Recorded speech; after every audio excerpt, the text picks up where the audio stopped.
Shay Haddo, welcome back to the Soccer Queens podcast. What's up, Erica? Always good to be here. Today is going to be a fun one because we are approaching tryout season. And I know there's a lot of nervousness, maybe even some panic surrounding it. So I think this will be super helpful for not just the athletes, but even just the parents on how to navigate this time. And it's funny because originally I made the title of this episode Surviving Tryout Season. But I don't think it should be a thing to survive. Like, we should focus on thriving during tryout season. So that's what we're going to get into today. But let's just kick things off with what do you see like some of the biggest concerns players are having going into tryout season? Yeah, I mean, it's similar to just regular practice and games too, but for tryout season, it's amplified. And that's like the fear of judgment, right? The fear of making mistakes. Because in tryouts, you make a mistake and all of a sudden, you're thinking, oh my gosh, did the coach see that? And then the whole rest of the time, it's like, oh, you're thinking about that mistake. So mistakes are amplified. And then also the judgment is amplified, not only from coaches and like, hey, what are the coaches going to think of me? But especially if you're on like a trying out for a new club or a new team, it's, hey, how do I fit into this team, into this system? And are the other girls that are already on the team, are they judging me? So those are the two big things that I think are always present, but they're just majorly amplified during this tryout season, which is what causes, so much of the stress and the panic that you're talking about. So, what are some of your initial tips on Yeah. how players can navigate that fear of judgment and, oh, what if I make a Yeah. mistake or the coach sees me on a bad day? What do you think advice for Right. players? So first it's like, okay, so the fear of judgment, the fear of mistakes, that causes a lot of pressure, right? So it's kind of this overarching pressure. So I look at it two ways. There's kind of the, like you said, the tips and the strategies, and then there's the mindset shifts. So I think both are necessary, but I think first, what is your mindset heading into tryouts? If you have the right mindset, it's a lot easier for you to use those strategies. But if your mindset is all over the place, then the strategies, it's kind of just like putting a really unsticky band-aid on that's just going to continue to fall off. So I see like the first really important mindset is to kind of take some of that pressure off, is to like relieve some of the pressure by seeing that, you know what, at the end of the day, a tryout is just a tryout. Like I know you're listening, you're like, yeah, but it's like it's so important. And I agree. It's really important and it should be important to you. But at the end of the day, if you don't make the team, you're going to survive. There's going to be other opportunities for you. So it's finding the balance between being stimulated and having some pressure, but not having too much under pressure, because that's when we don't perform. So for me and for a lot of the girls I work with, we do need to try to relieve some of that pressure. And it really is like being in the space where, hey, you know what? I'm going to work my butt off to make the team. I really want this. But at the end of the day, there's only so much that I can control. And if I don't make the team, there will be other opportunities for me. And maybe I can see it as a blessing. So that's kind of like the first mindset piece that I look at. And then the other big thing is like what I just kind of alluded to is focusing on what can you actually control. At the end of the day, you can only control you. You can't control what the coach is going to think of you. You can't control what the other players are going to do. So it's really getting familiar with what you can control and then focusing on those in the tryout. Those are kind of the two big like mindset shifts I would say with tryouts. Those are some really good tips, especially for players who are fearful of making mistakes or having an off day. And I know in the past you've talked about character versus skill mistakes. And let's expand on that again, because I think leaning into those character qualities is so important because we can control those. Well, yeah, so that's one of the things, right? Okay, what can we control? Can we control making skill mistakes? No, like they're going to happen, right? And it's important to also remember that in a tryout, it's not about the mistakes because you're going to make mistakes.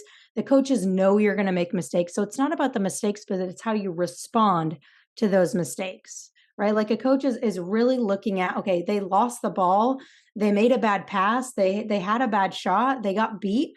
Now, how are they responding to that mistake? So that's something that's super, super important is the response to the mistakes, not the mistakes, right? But you said, okay, the difference between skill mistakes and character mistakes. Skill mistakes, passing the ball, getting intercepted, doing a move and not executing, getting beat by a defender because you weren't in the right position, right? Those are skill mistakes. Those are going to happen.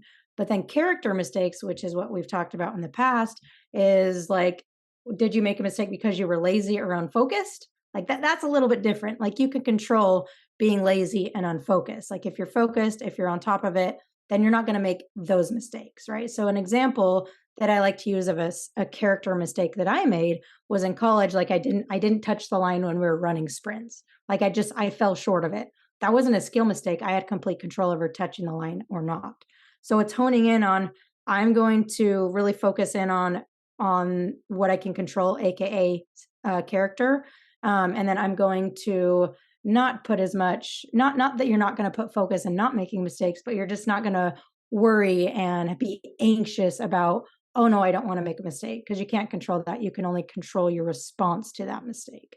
And those are a lot of things we can control in the moment at Mhm. tryouts, but then some of the other things like leading up to that tryout is just basic preparation. And I don't know about you, but have you found that players who are the most nervous or scared about tryouts are the ones who are the least prepared? Yeah, well, because preparation breeds confidence, Mm. right? Like the more prepared you are for a test, a tryout, a game, usually the less nervous you are, right? So they're obviously like prep. And the thing is too that preparation doesn't happen a week before tryouts. Like it happens, it's the whole year, right?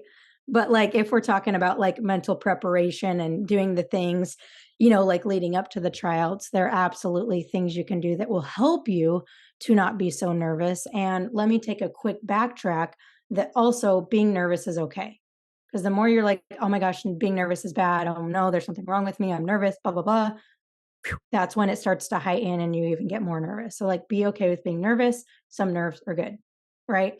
Um, but to that, like, yeah, the more you can prepare kind of mentally, the less nervous you will be. And one thing, I guess, a couple things that I'll suggest as far as like how to prepare mentally before your tryout is number one, to like identify what your strengths are. Because in a tryout, coaches are looking at, hey, what is this person really good at? Not what are they horrible at, right? Like identify your strengths, identify like what makes you special, what makes you unique, right? So for me, I wasn't the fastest, the strongest, the best shooter, but I could win the balls out of the air.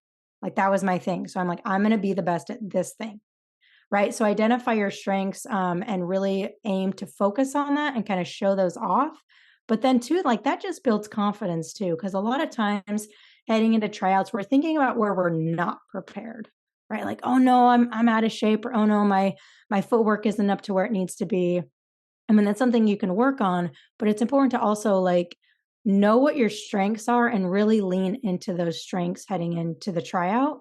So that's one thing. And then another thing is focusing on like what do you actually want to happen in this tryout versus what you don't want to happen in the tryout. Because far too often it's, oh no, I don't want to make a mistake. I don't want to, get moved to the B team. I don't want to, get cut. I don't want to make a fool of my, all these things about what we don't want to happen. Like that's just natural human survival instincts. So instead of focusing on what you don't want to happen, can you maybe get out a journal and write down all the things you want to happen?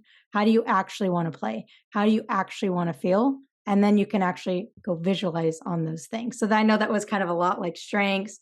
What do you want to happen? Then visualize on those things. But that's kind of like a prep that you can do the week leading up to it, the morning of, the day before. Like you can do those really anytime leading up to your tryout. That's really good, and I think that helps players navigate feeling overwhelmed is just to focus on their strengths and to stay in their lane and to really play to what their specific position requires. So if you're like a defender, you don't need to be doing all these fancy moves and trying all these new things at tryouts. Just stay in your lane, win balls, get back on defense, work hard, communicate. If you're a forward, finish, play make, and that's all you really need to do. So that I think that's super, super helpful to just kind of get rid of all the other distractions. Now, do you have any other advice for players? And then we'll get to the parents because I know the parents are navigating this too. Yeah, I mean, this is like maybe really cliche, but I think it's like one of the most important things is like you're playing the sport you love, whether it's a tryout, a practice, a game. So go have fun. Like the more fun you have, the more you're gonna just play confidently, the less you're gonna be focused on the judgments that are going on around you. If you can just go have fun and compete, like for me, when I'm competing, that's when I'm having the most fun. So like really use this time to just like go have fun, go compete, and that's gonna show in the tryout. Yeah, totally. It's your time to show off. It's Yeah, your time to shine, and yeah, that can certainly light you up, and you're right, it's good to have nervousness and a little bit of pressure, and usually when you have those feelings, you rise to the occasion. So really see it as a good thing. Now, what about the parents? Because I get a lot of questions from parents, and I totally understand parents are nervous too because of course they don't mhm. want their kid to get cut or have to go to a different team when they're happy there. What is your advice to parents? Yeah, I mean, I think there's with parents, there's always going to be kind of like a little bit of a balance and being involved versus not being too involved. I think it depends on ages too, but generally, I would say when you drop your kid off at tryouts, go eat some lunch, go shopping, like let them do their thing. I know there's some kids that are like, "Oh no, I need mom, I need dad there because I'm nervous," and going over to talk to them to get a water break helps. But I think it's like for the parent, it's helping them, supporting them before, and then after that, they're playing like there's nothing you can do. You know what I mean? So help them to, remind them that they worked hard, that they're prepared for this, that they've done everything they can. If they're not listening to this, remind them to focus on their like do the things that we're talking about. But then once you drop them off at tryouts, it's like, all right, have fun, play hard. Like I'll pick you up in an hour. You're, 2 hours or however long tryouts are. Because I don't know. For me, I think it's just like if parents are there, there's so many coaches there, there's so many people there, it just, like, amplifies this pressure that's not really necessary, and I think generally, most kids probably play better when their parents aren't there. Not all, but most, I would say. I can agree with that because I've seen a lot of parents watch tryouts and the girl is constantly looking at the sideline, looking at their parent, and that can really be distracting. And I think, yes, just erring on the side of kind of backing off. And like you Yeah, said, it's just going to amplify the pressure so much. And I think when the parent gets worked up during tryout season, that goes on to the girl. Like the girl absolutely, might actually not even be nervous, but then when the parents like panicking, then the girl's gonna panic. So that's not absolutely. good either. Yeah, I mean, that's probably, like, one of the biggest things, right? Like, if you're obviously, yes, we're taking it seriously here, but if you're, like, taking it so seriously and you're talking to parents about it all the time and you're going and talking to all the coaches and you're making it like this mission, like, your kid's gonna be like, "Oh, whoa, like, this is really important to them, and now I gotta show up because if I don't, my mom, my dad's gonna be really sad and disappointed if I don't make it." You know what I mean? So it is like whatever the energy of the parent is, the kid is most likely gonna pick that up. So for the parent, it's just reminding for yourself, like, hey, if your kid doesn't make the team, it doesn't mean that they're, not good. It just they're maybe not the right fit for that team, or the coach for some reason or not just didn't want, didn't think it was the best fit. So I think, yeah, for the parent, the first thing really is like how is your energy? Are you all tied up and nervous? Then your kid's gonna be. Like, my dad was always, like, so high, like, strung with tryouts, and so I was so high strung with tryouts. So if you can chill out a little bit, even if you have to I know it may be hard, a little bit, but if you can try to chill out a little bit and just remind your kid to go have fun, play hard, focus on the controllables, that kind of thing, and then kinda just, like, go off and do your own thing, and that also shows them that you trust them, like, "Hey, you don't need me here, like, you got it, like, I trust you, I believe in you." I think that's really, really, really powerful too. It is, and it's such a nice confidence boost for the kid, and I'm even just thinking about, like, that car ride up to tryouts and just, Yeah, like, being in the car and just not even really talking about soccer, just, like, joking about other things because that's so much more relaxing for the player, and then when they get on the field, then it's showtime. Then they can get serious and Mhm. be ready. So, I know Yeah, it's hard to, not micromanage the situation and control tryouts, but we can't control the result at the end of the day. We can control our character on the field for the players and the prep leading up, but for the parents, you can't really control the situation. right. Yeah, and I mean, like, talking about afterwards too, because I mean, most tryouts are over a couple days, right? And so I think afterwards, just like after the car ride home after a game, like let your kid like lead the conversation. Feel free to like ask questions, but don't ask it like, "Hey, how'd you do?" and "How'd this person do?" and just out of curiosity, like, "Hey, what do you feel like you did well? Like, did you have fun? Cool. You excited for the next one?" So it's more so of letting them lead the conversation and not feeling like you have to analyze the tryout. Because I mean, some kids will want to do that, but if they do, like, let them lead that conversation. Now, you mentioned earlier in the discussion that things might not always go our way. We might not make that team, even if we prepared and gave our best. And that's just the reality of sports. I mean, depending on what the coach is looking for. And you said that you'll be okay no matter what. But I think for our young players, it's hard for them to see it when that worst case happens. So, if it does happen, what is your advice on how to deal with that? I look back to like not making ODP one year and like I was devastated, but like 5 years later, I saw the reason why I didn't make it. So, you look Yeah. back and you're like, oh, I was fine. Like it didn't even matter. It was just like a blip in time. Well, But that's what the would you say thing. to players? Yeah. Yeah, I mean, like, right afterwards, I don't expect you to be like, "Oh, where's the silver lining?" Like, I think it's totally okay to be sad, be disappointed, you know what I mean? Like, it's okay to feel those things, like, you should, it was something you really cared about and you worked really hard for, and it's totally okay to be upset that you didn't make the team, so don't feel like, "Oh, no, I can't be upset, I just have to positive, positive, positive all the time." But then it is like, you know what, a couple days later, a week later, however long it takes you, is to figure out like, okay, what was the blessing in this? Like, how can I get better from this? What did I learn from this? Because you're going to learn way more from your losses and you're being cut from a team than you will from, your wins and stuff like that. So I think it's important that after you've had that period of grieving or whatever you want to call it, to really take a kind of a step back, and look at, okay, what did I learn from this?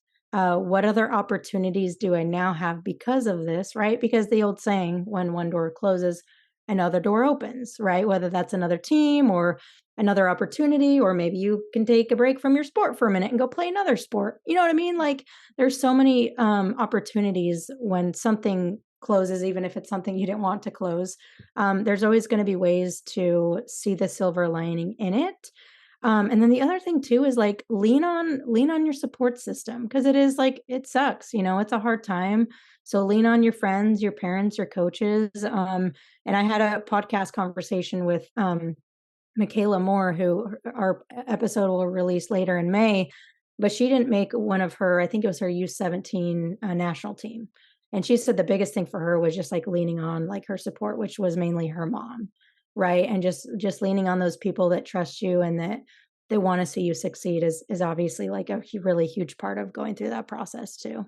I think that's so good. And I think we covered it all as far as tryouts are concerned. Is there anything else you wanted to add?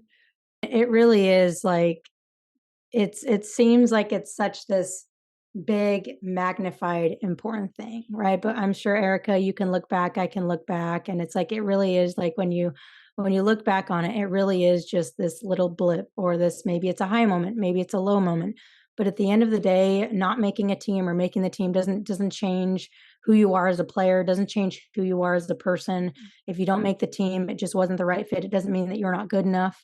So just remember that heading into it, and yeah, just be okay with being nervous. I think that's one of the biggest things, is there is so many nerves around it. So use those to your advantage, and don't try to change them or push them away, because then they just become a bit stronger. So that's kind of my biggest advice on tryouts.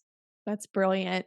So, guys, be sure to check out Shay. I'm going to leave her links in the caption below. She has some great remote coaching programs, great social media, an amazing podcast that goes into all these topics. I'll post her tryout podcast as well. And also be sure to leave some comments. How have you prepared for tryouts? How are you navigating the times? And just let us know, and we'll help each other out in the comment section. Shay, thank you again for coming on and giving your wisdom. Yeah, always a pleasure. Thanks, Erica.